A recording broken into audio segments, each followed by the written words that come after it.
Today I just want to quickly, or as quickly as I usually can, talk about two things.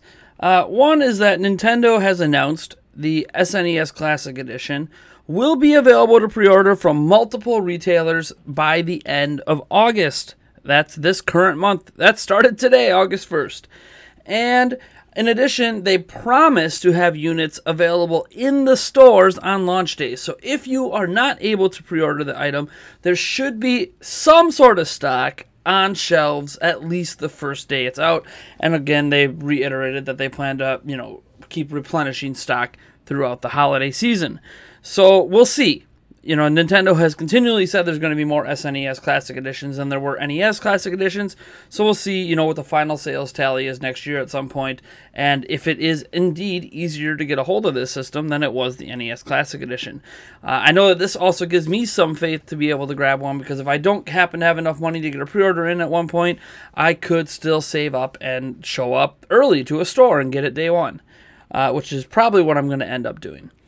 But setting that aside, because that's really, this is what I wish Nintendo would always do. They would announce when pre-orders are going to come. Now, they could still do it better. They should probably tell us, the exact day pre-orders are going to go up so we could prepare better for, if you want to get that pre-order in. But whatever. At least they gave us a warning that, yes, there will be pre-orders, and it's going to be later this month. So that from now until the end of the month, we're just going to have to keep refreshing those sites until those pre-orders go live.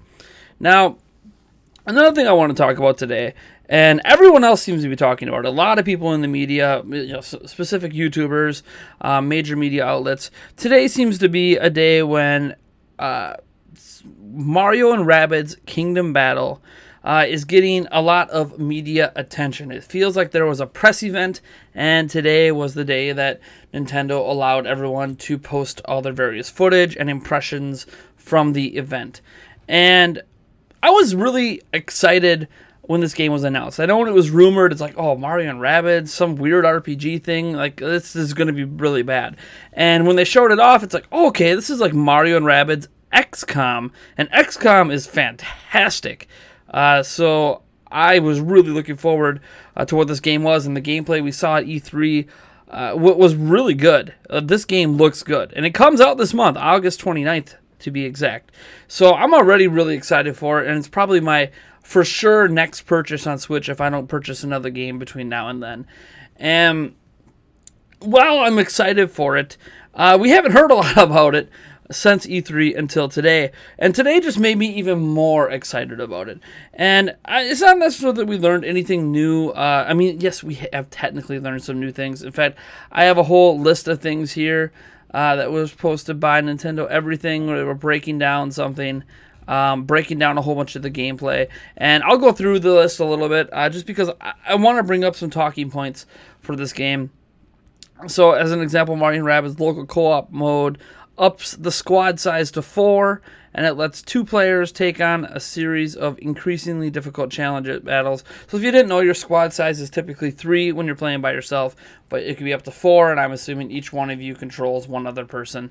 It says the bulk of the game sees you choosing a 3-person squad. It's always Mario and 2 others.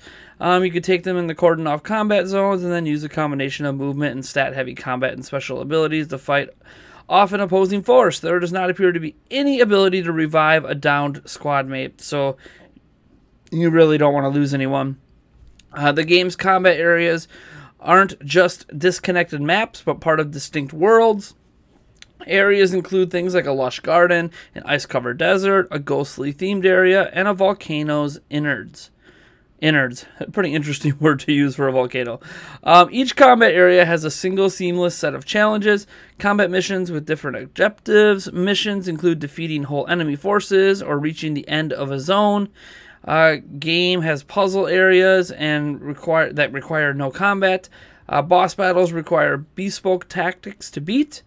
First world takes 2 to 3 hours to complete.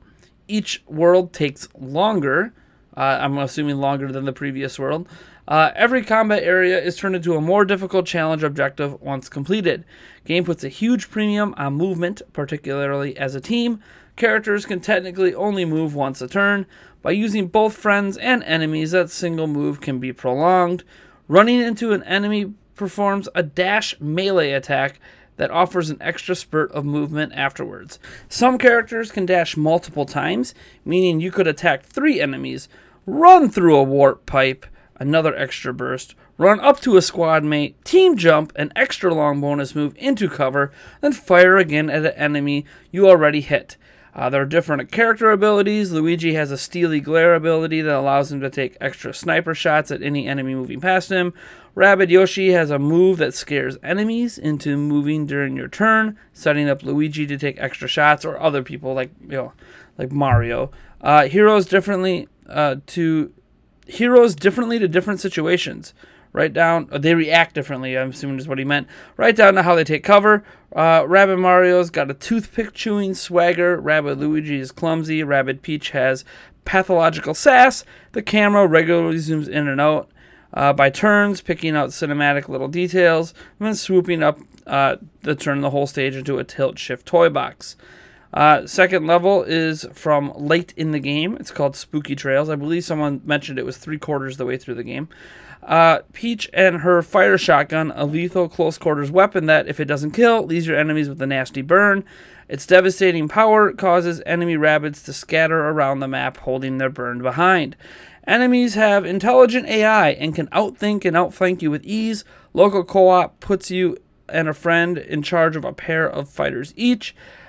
Each mode included that heals your squad and boosts their HP count by 50% at the start of a fight. Oh, easy mode, I'm sorry, is included, and that heals your squad and boosts your HP by 50% at the start of a fight. So, in addition, I've watched a few videos. The game is very challenging.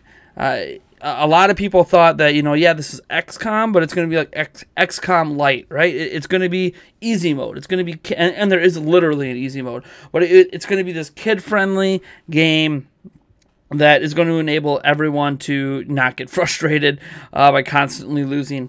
And that's not the case. Several people reported that they died and wiped their group several times during their gameplay because it's challenging. And there is legit strategies, and if you strategize incorrectly, the AI will outdo you and destroy you, which is good. That means that the game has good AI.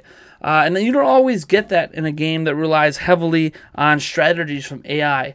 And obviously, eventually people are going to find a way to cheese the AI and figure out ways that you can force the AI to react in certain ways. That's always the case. But at least, for most people when they first pick up the game, there's going to be a pretty high level of challenge here, especially once you get off the first world, which the first world is just teaching you how to do everything. So once you get past that first 2 to 3 hours of gameplay and learning how to do everything, then you finally get into the real challenging stuff. And it sounds like the game just gets longer and longer the more you play it. I know that seems weird to say, but I mean, like, each stage you get to gets longer and longer. And overall, I just wanted to talk about this briefly because I'm excited for Mario and Rabbids Kingdom Battle. Something that I, like, before E3, I'm like, it's probably not going to be that great. It's just going to be this side dish that isn't good. And now I'm thinking, like, this game is worthy of being a game for start. Like, it's worthy of a purchase. But just like Captain Toad Treasure Tracker, which was absolutely fantastic on Wii U, now we have Mario and Rabbids Kingdom Battle, which seems like it's another side dish for the Mario series that is even bigger and grander and could end up spawning its own entire side franchise of Mario and Rabbids XCOM style games. And that excites me even more. Not just how great this game could be, but what it could lead to for future games between Ubisoft and Nintendo with the Mario and Rabbids Kingdom Battle concept. This is awesome. My only hope is because Ubisoft is doing this, that if they do more Mario and Rabbids Kingdom Battle type games, that they don't screw it up, right? We all know, like, Super Mario RPG, Thousand Year Door, blah, blah, blah, blah. These games Nintendo have done in the past were fantastic, and then over time they kind of degraded that series of games, and now today they're not even close to remotely what they were when they originally came out. Same thing happened to Paper Mario.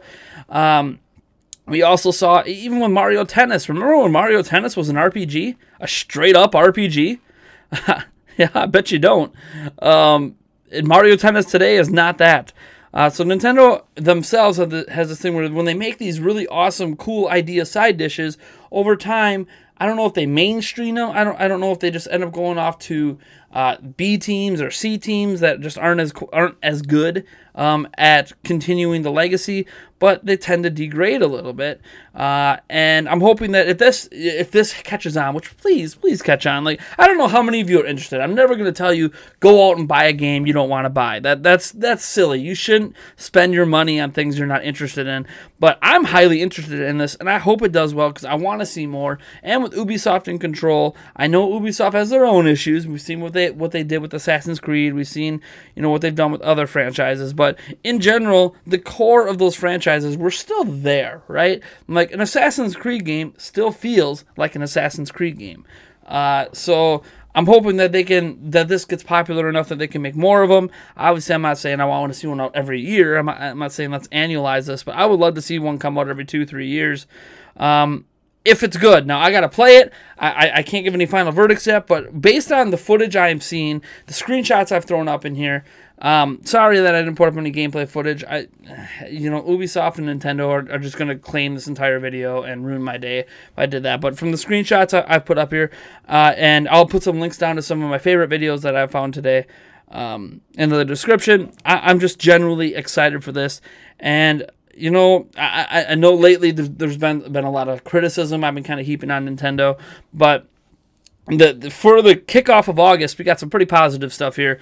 SNES Classic pre-orders, we now know that they're going to be happening this month, so we now know to start looking for them. We know that there's going to be stock in stores, and we know that Mario and Rabbids Kingdom Battles, at least in my humble opinion, looks better than ever. I'm so pumped. Anyways, folks, I am Nathaniel Rufflejans from Nintendo Prime. If you like this video, you know what to do. If you dislike the video, hit that dislike button. Otherwise, folks, I will just catch you in the next one.